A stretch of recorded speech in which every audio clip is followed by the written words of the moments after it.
휴일로 검사 건수는 줄었지만 코로나19 신규 확진자는 300명대를 유지했습니다. 하지만 여전히 일상 곳곳에 감염이 이어지고 있는데요. 특히 최근엔 직장 내 감염이 크게 늘고 있습니다. 보도에 박홍구 기자입니다.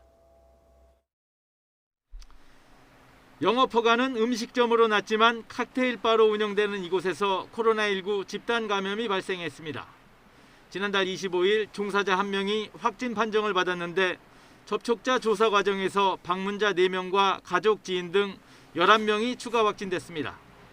이 같은 집단 감염이 곳곳에서 이어지며 신규 확진자는 355명 발생해 이틀째 300명대를 유지했습니다.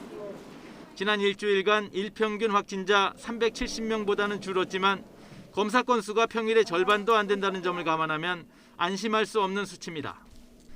최근 감염 경로를 보면 선행 확진자 접촉이 35%로 가장 많았고 집단 감염이 27%, 감염 경로를 조사 중인 사례는 23%를 차지했습니다. 이 조사 중에 있는 감염들이 만약에 우리가 한 1, 2주 정도만 늦게 발견을 하겠다면 이게 바로 집단 감염으로 연결되는 거거든요. 얼마든지 이거는 대규모 감염으로 폭발할 수 있는 여력을 갖고 있는 상황입니다. 특히 직장에서 집단 감염이 늘고 있는 것으로 조사됐습니다. 경기도 이천의 상자 제조 공장은 확진자 4명이 발생한 이후 18명이 추가 확진됐고 광주 콜센터에서는 5명이 추가 확진돼 누적 환자는 65명이 됐습니다.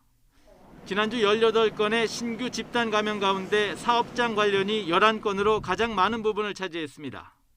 특히 콜센터, 플라스틱 공장, 가구 회사, 그리고 일반 제조업, 재활용 업체, 건설업체 등 다양한 제조업 사업장에서의 집단 발생이 보고가 되었습니다.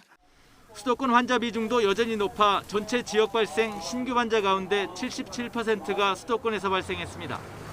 더구나 수도권 환자의 20%는 임시 선별검사소에서 확진 판정을 받아 지역사회에 퍼져 있는 무증상 감염자도 줄지 않고 있습니다. YTN 박홍구입니다.